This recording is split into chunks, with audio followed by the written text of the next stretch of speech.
자, 우리 이 세상 모든 종교는 눈에 보이는 그 신을 믿습니다. 그래서 눈에 보이는 형상을 제단 앞에 놓고 그 앞에서 읊조리면서 기도를 합니다. 그런데 우리 기독교는 형상이 없어요. 하나님의 형상이 없어요. 왜 그럴까요? 하나님은 영이시기 때문에 그렇습니다. 자, 그런데 여러분 보세요.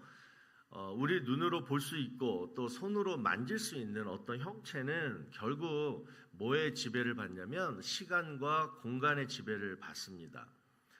그러니까 사람이면 반드시 그 사람은 어떻게 돼요? 죽을 것이고요. 그 다음에 물건이라면 언젠가는 뭐예요? 뭐 불이 나면 불타고, 그렇죠? 소멸되고 말 거예요. 그러나 하나님은 영이시기 때문에 이런 시간과 공간을 초월하고 계신다라는 것입니다. 또 어떤 분들은 나는 사람 믿은 적 없어. 또 무슨 뭐 물건을 믿은 적 없어. 나는 그 사람이 얘기한 도를 믿는 거야. 이제 그게 불교고 또 유교고 그런 거 아닙니까? 철학 사상들 그런 거 아닙니까? 자, 그런데 보세요. 그런 것들 좋은 말씀들이죠. 좋은 가르침들이에요. 도덕적으로 세상에서 그렇게 살면 참 좋은 사람처럼 살 수 있을 것이고, 또 심리적으로 보면은 마음의 평안을 또 주는 말씀들이고, 또 육체적으로는 그렇게 살면 건강을 유지할 수 있는 어떤 지침으로서도 우리에게 도움을 줄 수 있는 얘기들입니다. 하지만 문제는 뭐냐? 그 사상은 좋은데 그 사상을 믿고자 하는 사람들이 문제라는 거예요. 결국 이 사상을 쫓는 사람들도 어쩔 수 없이 뭐예요? 시간과 공간의 지배를 받기 때문에, 즉 병 들어서 나이 들어서 또 육신이 약해지고 또 어떤 문제가 생겨서 마음이 괴로울 때, 또 누군가의 도움과 힘을 얻으려고 할 때, 그때 철학 사상이 무슨 실제적인 도움을 줄 수 있느냐라는 거죠. 결국 뭐예요? 결국은 내가 좋을 때는 막 그런 말로 위로도 받고 그렇게 살려고도 하고, 그러나 내가 힘들고 어려울 때는 뭐예요? 결국 내 힘으로 이 땅을 살아가는 게 그런 거 아니냐고요. 그래서 여러분, 참 종교는 뭐냐? 참 종교는 뭐냐? 시간과 공간의 제약을 받지 않는 그러한 사람과 물건이 아닌 뭐예요? 영을 믿어야 되는 것이고, 또 그 영이 그냥 말만 하는 것이 아니라 직접 살아서 역사하시는, 그래서 내가 정말로 필요할 때, 내가 정말 어려울 때 정말 나를 도와줄 수 있는 그런 영이라면 여러분, 정말 우리가 믿고 의지할 수 있는 참 신이 아니겠습니까? 그것이 바로 하나님입니다. 그러니까 태초부터 영원까지 살아서 지금도 역사하시는 하나님만이 이 땅에서 우리가 믿고 의지할 수 있는 참된 신인 줄로 여러분 우리 믿고 있잖아요. 그런데 문제는 우리 기독교가 전도할 때 참 힘든 점이 바로 이 점입니다. 이 보이지 않는 하나님을 남에게 설명하려고 할 때, 소개해 주려고 할 때 너무 힘든 거예요. 나중에 그 사람이 깨닫기만 하면 하나님이 보이지는 않지만 이 살아계신 영, 이거 정말 이걸 어떻게 설명하겠어요? 근데 이 사실이 나중에 그 사람이 정말 깨달아서 감사하고 믿어지면 정말 좋지만 이 처음에 우리가 그걸 설명하기가 참 힘들다라는 것입니다. 그래서 우리 주변에는 이런 문제로 많은 고민과 갈등을 하는 분들이 계세요. 하물며 한 지붕 아래 살면서 누구는 가족원 중에 누구는 보이지 않는 살아계신 영이시지만 보이지 않는 그 하나님과 날마다 막 그냥 뭐라고 막 실랑실랑 얘기하고 있고, 또 그 하나님 위해서 일한다고 또 맨날 교회 가가지고 막 뭔 일 하고 막 그런다는 거예요. 그런데 다른 가정원은 전혀 그 하나님에 대해서 아무 생각 없는 거예요. 그러니까 한 가정에서, 한 지붕 아래에서 가족원들이 한 하나님을 다르게 생각하며 산다라는 것이죠. 또 있어요. 우리 교회를 보자고요. 우리 교회를 함께 다니는데 똑같이 지금 예배 드리잖아요. 똑같이 성경 공부하잖아요. 똑같이 교제 나누잖아요. 똑같은 밥을 먹잖아요. 자, 그런데 성도마다 하나님에 대한 생각들이 다 달랐다는 거예요. 남이 나를 성도라 불러주고 또 집사라고까지 불러주는데 아직도 나는 하나님이 믿어지지가 않아. 너무 비참하지 않습니까? 누구는 막 그냥 그렇게 하는데 나는 왜 이렇게 안 믿어지지? 어떻게 할까요? 그러니까 아직도 예수를 믿지 않겠다고 버티는 가족원이나 예수 믿겠다고 교회 와서 앉아는 있는데 시간이 지나도 예수님이 그렇게 믿어지지 않는 성도님이나 우리 그분들에게 어떻게 살아계신 영 하나님의 복음을 전할 수 있겠냐고요. 그래서 오늘 말씀은 정말 중요한 말씀입니다. 여러분이 하나님은 보이지 않지만 믿음으로 보려고 할 때 과연 하나님은 어떤 방법으로 우리에게 나타나셔서 자신을 보여주시고 확고한 믿음을 주시는가. 자, 이 말씀을 할 때 있어서 우리가 생각해 봐야 할 것은 바로 여러분 왼편에 보이는 바로 십자가입니다. 그러니까 하나님은 우리 인간에게 자신의 형상은 안 보여주셨습니다. 하지만 사랑은 보여주셨습니다. 그 하나님의 사랑이 바로 여러분들이 보고 계시는 십자가입니다. 사실 어떤 사람을 전도한다라는 것은 바로 그 사람을 저 십자가까지 데리고 가는 게 전도예요. 목동이 여러분 소를 물을 먹여요. 자, 그런데 소를 목동이 시냇물까지는 끌고 갈 수 있어요. 그러나 소가 물을 먹는 거는 소가 할 일이지 목동이 할 일도 아닐 뿐더러 할 수도 없습니다. 사실 소 한 마리 시냇물가 강가로 데리고 가는 것은 초등학교 1학년생도 할 수가 있어요. 하지만 물 먹기 싫다는 소한테 물을 먹이려면요 어른 20명이 달라붙어도 못합니다. 여러분 그만큼 여러분이 사랑하는 사람을 예수님 믿게 만드는 것이 너무 어려운 일이에요. 그런데 우리에게 소망이 뭐냐면 하나님은 영이시기 때문에 우리 인간의 힘으로 절대 할 수 없는 일을 하나님은 하나님의 방법으로 성취하세요. 그래서 그 성취물의 결과들이 바로 저와 여러분들이잖아요. 그것이 바로 십자가의 능력이고 십자가의 사랑입니다. 그래서 오늘 여러분 우리 십자가 앞에 다 모였습니다. 또 이번 고난주간에 이 십자가를 우리가 매일 묵상하고 기도할 것입니다. 이제 이 십자가의 능력을 이번 한 주간 누구는 체험하고 누구는 체험 안 한다라면 목사로서 너무 힘들고 너무나 의미 없어요. 그래서 제가 간절하게 오늘 말씀을 준비했습니다.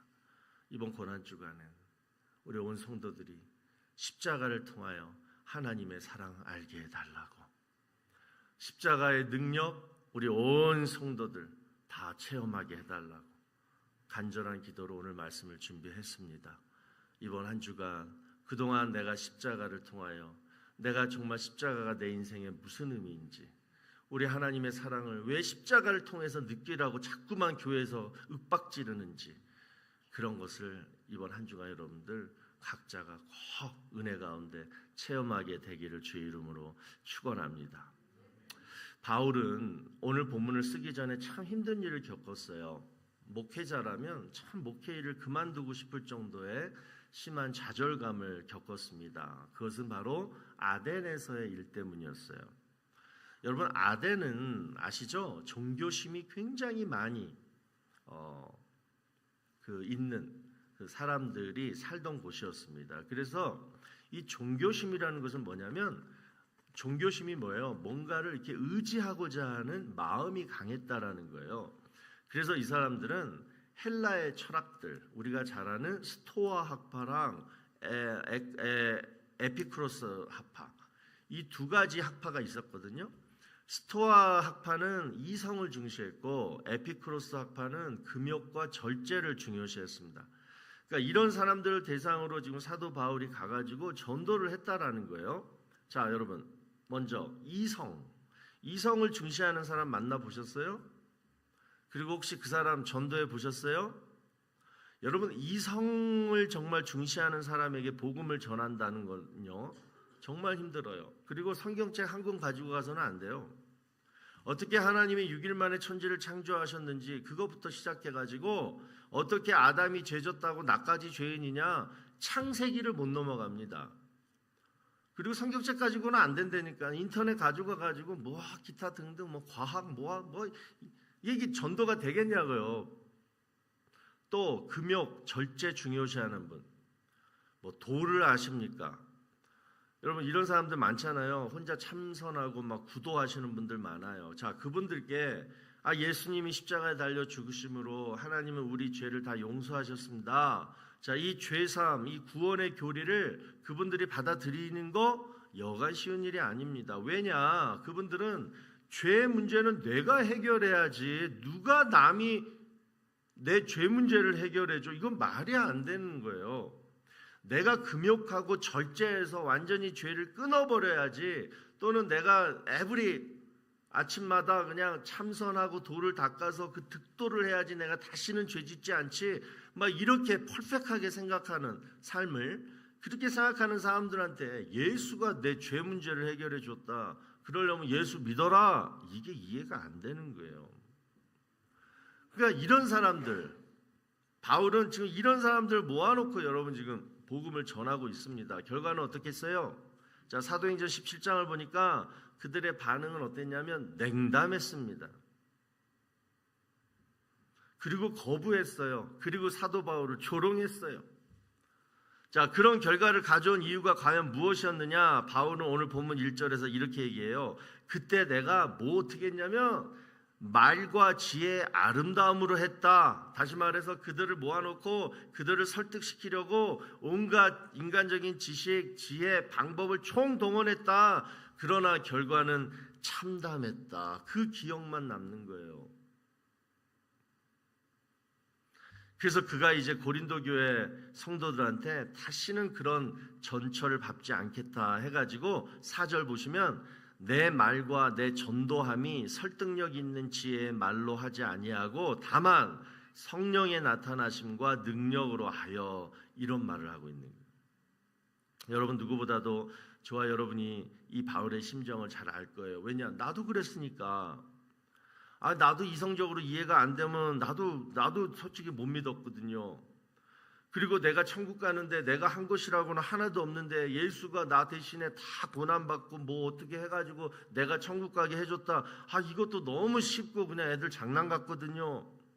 가끔 내가 믿음이 다운될 때는 내가 구원 받았나? 막 이런 생각도 들거든요. 그러니까 아덴 사람들하고 또 우리 지금 가끔 우리의 심정하고 너무 똑같아서 지금 이 말씀이 우리 마음에 좀 이해가 되는 거예요. 우리의 구원론과 우리의 믿음이 흔들릴 때. 자, 두 번째는 이번에는 고린도 교회 성도들을 한번 보자고요. 자, 지금 고린도 교회는 홍역을 앓고 있었어요. 무슨 홍역이냐? 그룹이 생겼어요. 무슨 그룹이냐? 나는 아볼로파다, 나는 케바파다, 나는 그리스도파다, 나는 바울파다. 그러니까 복음은 바울이 전했는데 믿음 생활하다가 성도들이 각자가 나는 아볼로가 좋아, 아볼로 설교가 좋아, 나는 게바가 좋던데, 이렇게 신학적인 교리, 뭐 친분 이런 것들로 인해 가지고 서로 마음이 뭐예요? 나뉘어져요. 이 사람 좋고 이 사람 좋으면 거기까지 좋은데, 좋으면 어떻게 돼요? 자기가 좋아하는 사람만 모여요. 그리고 뭐예요? 자기가 안 좋아하는 사람 모인 사람들 뭐예요? 나랑 적이 되는 거예요. 이게 사람의 본성입니다. 그러니까 교회가 그렇게 나눠진 거예요 지금. 그래가지고 이것 때문에 바울이 지금 고린도 전서 후서를 썼거든요.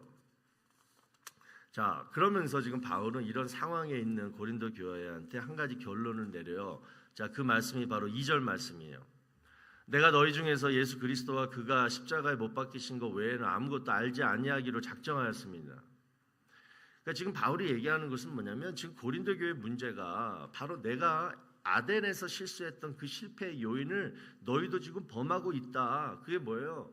인간적인 생각, 인간적인 지혜, 철학, 방법, 그 모든 것들은 우리를 하나님께로 인도하는 것이 아니라 결국 뭐냐? 다툼과 분열로만 이르게 된다라는 거예요. 그래서 우리 다 같이 처음으로 돌아가자. 그 처음이 뭐냐? 바로 예수 그리스도가 못 박혀 달리신 바로 그 십자가. 그 십자가만 우리 생각하잖아. 여러분, 십자가는 예수 그리스도입니다. 십자가가 예수 그리스도를 죽게 한 것이 아니라 예수 그리스도가 자발적으로 십자가에 올라가서 죽은 것입니다. 그래서 사실은 십자가는 아무 의미가 없어요. 우리가 십자가를 기독교의 상징으로 삼는 이유는 바로 나를 위해 십자가에서 돌아가신 그 예수님을, 내가 지금 예수님을 안 보이니까 그냥 이 십자가를 바라보면서 뭐예요? 기념하자라는 거예요. 그런데 우리가 아무리 십자가를 쳐다봐도 내 마음에 어떤 감격도 감사도 없다라면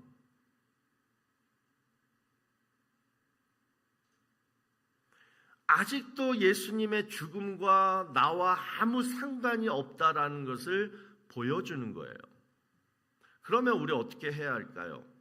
아무리 내가 믿으려고 해도 믿어지지 않고, 믿고자 해서 교회에 왔는데 교회는 늘 분열과 다툼뿐이어서 내 믿음이 자라기는커녕 믿고자 했던 처음 결단마저 없어지려고 한다라면 우리 정말 어떻게 해야 할까요? 오늘 시간 오직 한 가지만 여러분 기억하게 되시기를 바랍니다. 뭐냐면 나에 대한 하나님의 사랑이에요.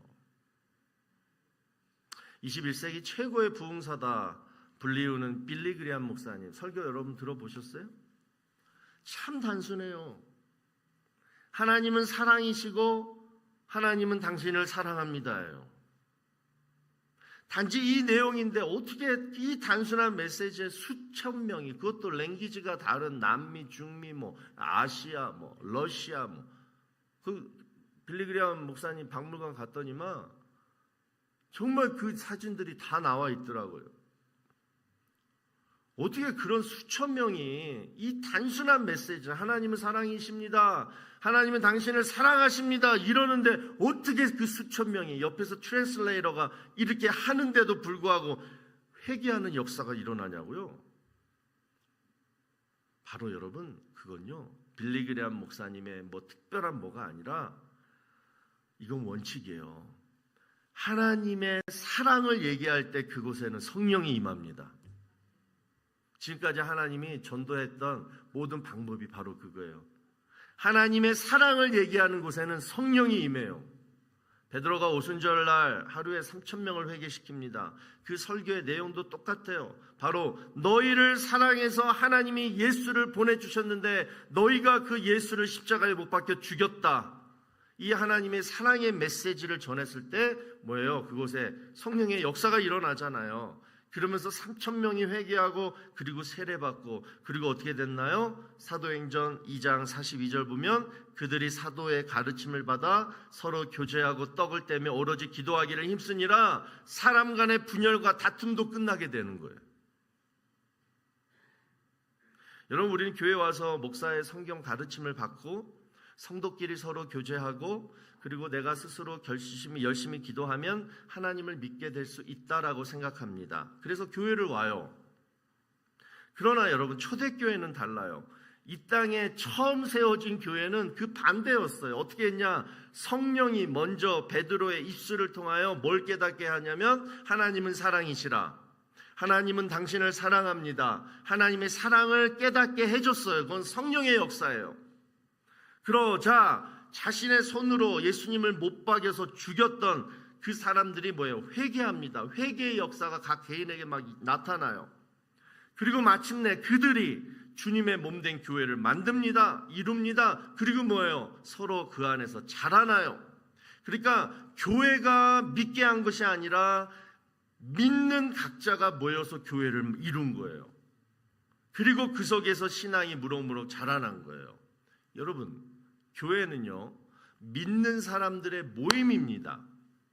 교회는 건물도 아니에요. 또는 누군가를 믿게 만들려는 어떤 집단도 아니에요. 하나님이 이미 예정하사 부르시고 믿게 하셔서 그 믿음을 가진 사람들의 모임이 바로 교회입니다. 이게 교회의 정의예요. 그래서 여러분, 교회를 의지하지 마세요. 십자가도 의지하지 마세요.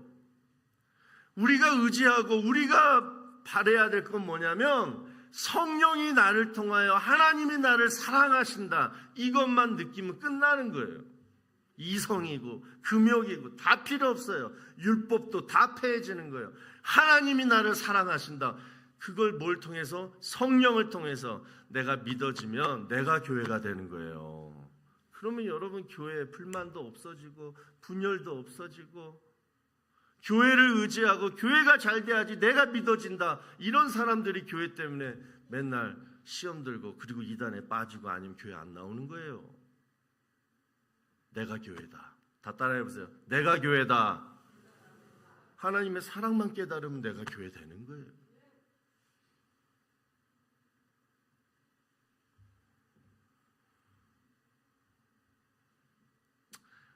자, 오늘 본문 4절을 한번 다시 한번 보십시다. 저는 오늘 이 말씀이 여러분 각자에게 좀 그냥 꽂혔으면 좋겠어요. 다만 성령의 나타나심과 능력으로 하여 너희 믿음이 사람의 지혜에 있지 아니하고 다만 하나님의 능력에 있게 하려 하였노라. 너희 믿음이 어디에 있다고요? 하나님의 능력에 있는 거예요. 그런데 하나님의 능력이 뭐라고요? 성령을 통한 하나님의 사랑을 깨닫게 하는 거예요. 그렇지. 하나님이 나를 이토록 사랑하시지. 하나님이 나를 사랑하시지. 내가 그때 청년 때 그거 깨달았잖아. 근데 왜 그 사랑이 내가 지금 요즘 없지? 왜 다 잊어버렸지? 하나님이 나를 사랑하셨지. 그것만 깨달으면 하나님 믿는 건데. 근데 요즘은 내가 너무나 교회에서 열심히 일해도 내가 그 깨달았던 그 하나님의 사랑을 우리가 잊어버리고 살 때가 너무 많잖아요. 하나님이 일은 열심히 하는데 그 뜨거운 사랑을 우리가 고백하지는 못하고 살면 내 믿음은 점점 차가워지는 거예요. 여러분, 믿음은 내가 무엇을 알고자 하는가, 그 알고자 하는 내용에 달려 있습니다. 왜 내 믿음이 성장하지 못하고 자꾸 멈춰 서 있느냐? 왜 잘하지 못하느냐? 내가 정말 하나님을 믿고 있는가? 이런 질문이 지금 여러분 가운데 있다라면 그 이유는 뭐냐면 여러분이 그 핵심은 놓치고 자꾸 딴 것만 지금 막 보는 거예요. 딴 것만 눈을 돌리고 있는 거예요.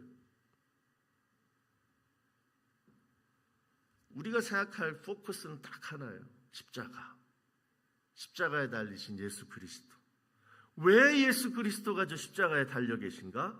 나를 사랑하셔서 나를 구원하시려고. 그것만 딱 깨달으면 끝나는 거예요.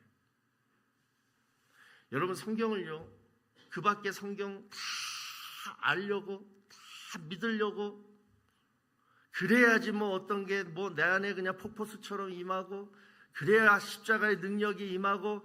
여러분, 그거 사실은요 좋긴 한데 그게 어쩌면 우리에게 가장 큰 장애물이 될 수가 있어요. 하나님께서 아담과 하와한테 선악을 알게 하는 나무 먹지 말라, 열매 먹지 말라 이 말씀하시고 하나님이 뭐 하셨겠어요? 기다리고 보셨을 거예요. 저놈들이 내 말에 순종하느냐 안 하느냐 그것만 보고 계셨어요. 그런데 아담과 하와는 그냥 따먹지만 않으면 되는 거예요. 뭐냐? 순종만 하면 되는 거였는데 그 안에 뭐가 들어가요? 하나님이 왜 그러셨을까? 아니, 왜 에덴 동산에 있는 모든 실과 나무는 다 따먹어도 되는데 왜 저 나무 열매만 따먹지 말라 그랬을까? 더 깊이 들어간 거예요. 거기다가 그냥 사탄이 딱 더 유혹해버린 거예요. 십자가도 마찬가지예요. 하나님은 왜 예수님을 저 십자가에 못 박혀 돌아가시게 하셨을까? 그 하나님의 작정, 계획, 의도를 다 알고 그래서 그랬구나. 이걸 깨닫고 그리고 그래서 믿으려고 한다면 여러분, 우리는요 믿을 수도 없고 믿을 수도 없어. 믿어지지도 않아요. 절대 그러한 세상의 학문, 철학이 이 십자가의 의미를 가르쳐주지 않습니다. 왜냐하면 시간과 공간을 초월하시는 하나님의 사랑이 이 십자가에 담겨져 있기 때문에 그래요. 오늘 시간 여러분이 저 십자가에 달리신 예수님을 믿기로 작정하시면 그것은 여러분 뭐냐면 하나님이 아담과 하와에게 요구했던 바로 그거예요. 순종이 되는 거예요. 다 알아가지고 내가 내 의지로 믿겠다가 아니라 십자가를 바라보고 예수 그리스도를 믿어라. 그래서 알겠습니다. 순종하겠습니다.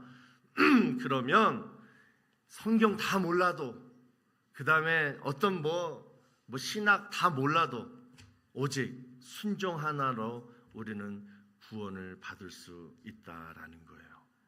그래서 여러분, 이 말씀, 십자가가 멸망하는 자에게는 미련한 것으로 보이지만 저 십자가를 믿기로 순종한 자녀에게는 하나님의 능력이 됩니다. 오늘은 종려주일로 예수님이 십자가에 달려 돌아가시기 위해서 예루살렘에 입성하신 날이에요. 호산나 찬송하리로다 이렇게 외치는 무리 사이로 나귀 새끼 타고 예루살렘 입성하고 계시는 그 예수님의 마음이 여러분 어땠을까요? 이제 5일 후면 월, 화, 수, 목, 금요일 날 그날 이제 예수님이 십자가에 달려 돌아가셔야 돼요. 그걸 알고 계세요. 그 마음으로 지금 나귀 새끼 타고 예루살렘에 입성하고 있는 거예요. 그 마음도 모르고 사람들은 뭐예요? 우리를 로마의 속박에서 벗어나게 해주세요. 우리의 왕이 돼주세요. 그리고 호산나 다윗의 자손이요. 그 아주 모순된 날이 바로 이 종려주일 아닙니까? 제가 이 종려주일날 오늘 우리 기독교의 핵심, 복음, 우리가 다 아는 얘기지만 다시 한번 거듭해서 얘기하는 것은 혹시 여러분들 가운데 그 예루살렘 성에서 헛되게 외치고 있는 자가 있지 않는가 해서, 요즘 내가 너무나 믿음이 게을러지고 너무나 믿음이 다운되고 교회 일은 열심히 하는데 내 마음에 자꾸 다툼, 실망, 섭섭함이 들고 사람만 눈에 보이고, 이런 사람들은 종려주일 예루살렘 입성 앞에서 호산나 다윗의 자손이요 아무 의미도 없이 할렐루야 아멘 찬양하는 사람 아닐까요? 이걸 우리가 언제 돌아보고 언제 다시 내 신앙을 체크업해야 되느냐? 바로 52주 중에 고난주간입니다. 여러분, 이제 내일부터 시작되는 고난주간, 지겨워, 또 고난주간, 뭘 해야 돼? 그렇게 하지 마시고 정말 여러분의 믿음을 한번 다시금 한번 점검해 보시고, 그리고 예수님이 나 때문에 당하신 고난이라면 나도 당해야죠. 그렇지 않아요? 예수님이 예수님을 위해서 당한 고난이라면 Okay, I don't care. 그럴 수 있지만 예수님이 나의 죄를 완전히 씻어주시고 나를 구원해 주시고 그러려고 고난 당한 그 고난이라면 나도 52주 다 못해도 이 고난 주간은 내가 좀 고난을 받아야 되는 거 아니에요? 그래서 구레네 시몬과 같이 예수님과 함께 십자가를 지고 골고다 언덕에 올라가는 그 마음들. 마태복음 16장 24절, 누구든지 나를 따라오려거든 자기를 부인하고 자기 십자가를 지고 나를 따를 것이니라. 여러분, 혹시 지금 여러분 삶 가운데 예수 때문에 내가 이것을 꼭 참아야 되는 일이 있으십니까? 내가 예수 때문에, 하나님 때문에 이것을 꼭 해야 되는 것이 있습니까? 그건 여러분이 짊어지고 가야 할 십자가예요. 그 십자가가 혹시 있었는데 요즘 힘들다고 그냥 땅바닥에다가 내팽개에 두신 분들, 이번 고난주간에 그 십자가를 한번 다시 먼지를 한번 닦아보시고, 그리고 한번 다시 짊어져 보세요. 그게 자녀일 수 있고 부모를 돌보는 것일 수도 있고, 여러분의 직장 속에서 내가 크리스찬이기 때문에 참아야 될 어떤 그런 것도 있을 수 있고, 또는 내 육체의 질병일 수도 있고, 그 모든 여러분의 어려운 문제들을 바로 예수님이 당한 고난이다, 그래서 내가 짊어지고 가야 할 십자가다라는 관점으로 여러분들이 문제를 해석하신다라면 저는 기도합니다. 이번 한 주간 여러분이 그 고난을 제대로 십자가를 짊어지신다면 하나님이 부활주일 아침에 이스터 선데이 그 이후로 그 고난이 여러분에게는 영광의 면류관이 될 줄로 믿습니다. 그러한 소망도 고난주간에 있는 거예요. 자, 우리 한번 이 시간 다 같이 고개를 숙이시고 우리 한번 두 가지를 생각했으면 좋겠습니다.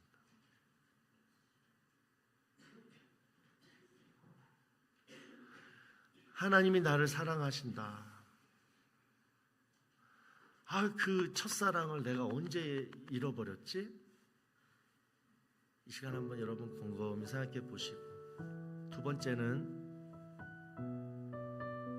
내가 짊어지고 있는 이 십자가 고난 너무 힘들다고, 하나님이 주신 소명 사명도 너무 힘들다고 내가 벗어버렸는데, 근데 이번 2025년 고난 주간을 맞이하며 예수님이 나 때문에 고난 당하셨다라면 다시 내가 짊어져야 되지 않는가, 이러한 마음도 우리 가운데 있었으면 좋겠어요. 자, 이 시간 이 두 가지를 놓고 여러분들 기도하시면서 우리 성찬을 준비했으면 좋겠습니다.